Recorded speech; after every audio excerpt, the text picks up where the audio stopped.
हम निर्णय के ऊपर चर्चा करेंगे। लाइफ के कुछ निर्णय ऐसे होते हैं, अगर हम उनको टाइम से नहीं लेते हैं तो उसकी कीमत हमें ही नहीं, हमारे जानने के बाद उसकी कीमत पूरे परिवार को चुकानी पड़ती है। तो नमस्कार साथियों, मेरा नाम लाल सिंह बिष्ट है, मैं एक फाइनेंशियल एडवाइजर हूँ। एक ऐसा ही निर्णय हो सकता है आपके लाइफ इंश्योरेंस पॉलिसी का। जनरली इंश्योरेंस लोग खरीदना नहीं चाहते हैं और इंश्योरेंस हमेशा जबरदस्ती सेल किया जाता है। और आज जो जिन लोगों ने भी इंश्योरेंस लिया, जाके किसी न किसी ने उनको रिकमेंड किया है, उसके बाद ही वो लोग ले पाए हैं। आज दुनिया भरी कंपनियां ऐड कर रही, प्रचार कर रही कि आप इंश्योरेंस लीजिए और अपनी फैमिली को सिक्योर करिए। उसके बावजूद भी आज की डेट में अगर मैं बात करूं तो 4 से 5% लोगों के पास ही इंश्योरेंस है। उसमें भी अगर सफिशिएंट की इंश्योरेंस की बात करें कि प्रॉपर कितना इंश्योरेंस होना चाहिए, वो तो बहुत ही कम लोगों का इंश्योरेंस है। तो इसके ऊपर हम एक चर्चा करते हैं कि कंप्लीट इंश्योरेंस क्या होता है और एक पर्सन का कितना इंश्योरेंस होना चाहिए। अगर आपकी एज 30 साल है, अगर अगले 30 साल आप काम करने वाले हैं, मैं एक छोटा सा एग्जांपल लूंगा, बाकी आप इसको अपनी एज के हिसाब से कैलकुलेशन कर सकते हैं। जो भी आपकी एज है उससे आप मल्टीप्लाई कर लीजिए। अगर आप 25,000 रुपये पर मंथ कमाते तो साल का आप 3 लाख रुपए कमा रहे हैं। अगर 30 साल की एज है आप, और हमारे इंडिया में 60 साल में रिटायरमेंट लिया जाता है, अगले 60 ईयर अगर आप काम करते हैं तो आपके पास जो कमाने के साल बचे 30 साल बचे, तो साल के 3 लाख के हिसाब से, तो अगले जो 30 साल में आप पैसा कमाएंगे वो आप कमाएंगे 90 लाख रुपए। तो इस हिसाब से आपका एक 90 लाख रुपए तक का बीमा होना चाहिए। आप कितना आप कैलकुलेशन कर लीजिए, जितना डिफरेंट है उसके बीच का आप गैप कर सकते हैं। साथ ही हमारी लाइफ में जो भी चीजें होती हैं हम समय समय पर उसको चेक करते हैं। लाइफ में जो भी चीजें होती हैं उसको समय समय पर चेक करते हैं कि हमारा क्या रहा, हमारी क्या सिचुएशन है, हमने कोई इन्वेस्टमेंट किया, तो सारी चीजों को हम देखते हैं। हम यहाँ तक हम मार्केट में पैसा इन्वेस्टमेंट करते हैं तो उसको भी डेली हम देखते हैं कि कितना हमारा पैसा बढ़ा, कितना हमारा लॉस हुआ। लेकिन इंश्योरेंस से पॉलिसी लेने के बाद हम उसको भूल जाते हैं। उसके बाद अगले 20 साल तक हम उसी को काउंट करते हैं। और किसी के पास एक छोटे 1 लाख की पॉलिसी भी पड़ी है तो उसी को वो अगले 20 साल तक गिनाते रहते हैं कि मेरे पास तो पॉलिसी है। तो पॉलिसी होना इंपॉर्टेंट नहीं है, आपके पास सही बीमा होना चाहिए। कितना बीमा होना चाहिए, जैसे कि मैंने कैलकुलेशन बताया, तो उसके हिसाब से आप मल्टीप्लाई कर सकते हैं जो भी आपकी इनकम है और जो आपकी कमाने के साल बचे हैं। तो इंश्योरेंस से बीमा आदमी का नहीं होता, इंश्योरेंस होता है उसकी इनकम का।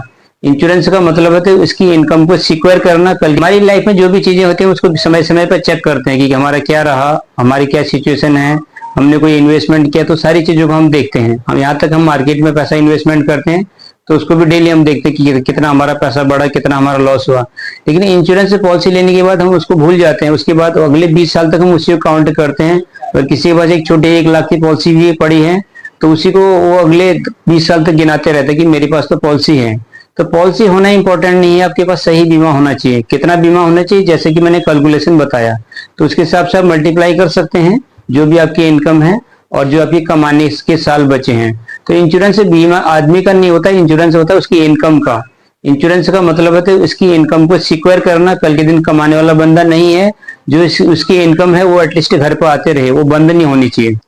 तो ये इंश्योरेंस का मतलब है। तो साथ ही इंश्योरेंस जो है हिडन नीड है, तो लोगों को इंश्योरेंस एक जरूरत है, एक छिपी हुई जरूरत है, उसको बोलते हैं हिडन नीड। हमारी लाइफ में 2 टाइप की जरूरतें होती हैं।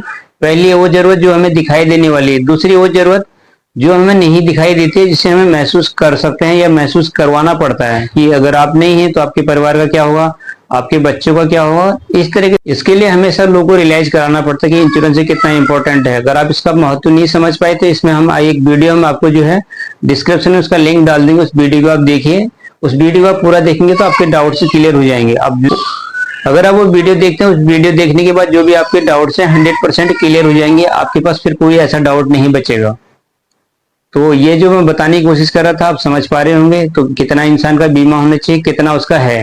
तो एक ही पॉलिसी को आपको अगले 20 साल तक काउंटर नहीं करना है, समय समय पर आपको चेक करना है। जैसे आपकी इनकम बढ़ती है उसी हिसाब से आपको इन्वेस्टमेंट करना है इंश्योरेंस के अंदर। इन्वेस्टमेंट पहले करते हैं और सेविंग और इंश्योरेंस है वो लोग बाद में सोचते हैं कि जब हमारे पास और फंड आ जाएगा तो उसके बाद हम करेंगे।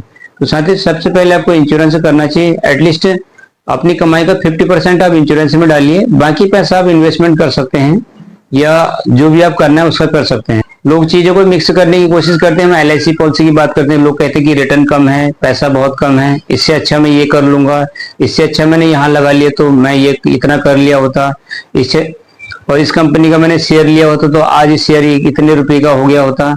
आप ऐसे कितने लोगों को जानते हैं कि जिसने उस कंपनी का शेयर लिया और शेयर आज तक उसके पास है, पड़ा है। तो साथ ही आप एक भी बंदा ऐसे ढूंढ के दिखा दीजिए, आप नहीं ढूंढ पाएंगे। हम SIP पे म्यूचुअल फंड को हम कैलकुलेट करते हैं SIP के कैलकुलेटर से। अनुमानित लगाया जाता है 5,000 पर मंथ जमा करेंगे तो आपको 1 करोड़ रुपए मिलेंगे।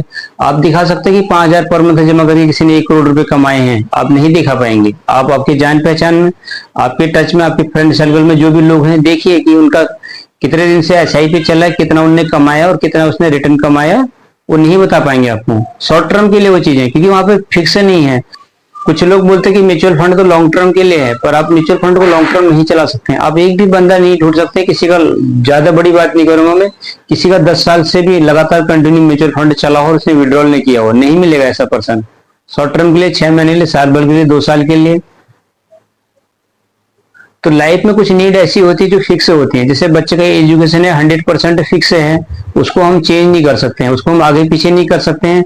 हम ये नहीं बोल सकते हैं बेटा अभी जो है तेरा एजुकेशन का टाइम है तो अभी मार्केट गिर गई है, 1-2 साल रुक जा, जब मार्केट वहीं पर आ जाएगी तो उसके बाद तो पढ़ाई कर लेना। क्योंकि कुछ चीजें ऐसी होती है कि जब होनी है तब होनी है।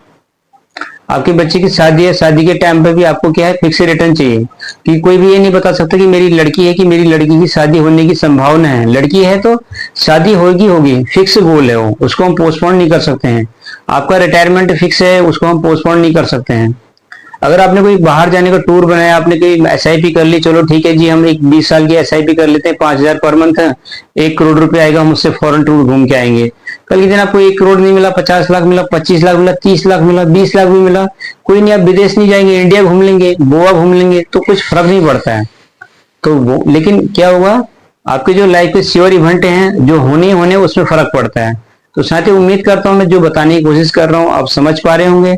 हमारे चैनल पर नए हैं तो चैनल को शेयर करिए, सब्सक्राइब करिए। Thank you friends, God bless you.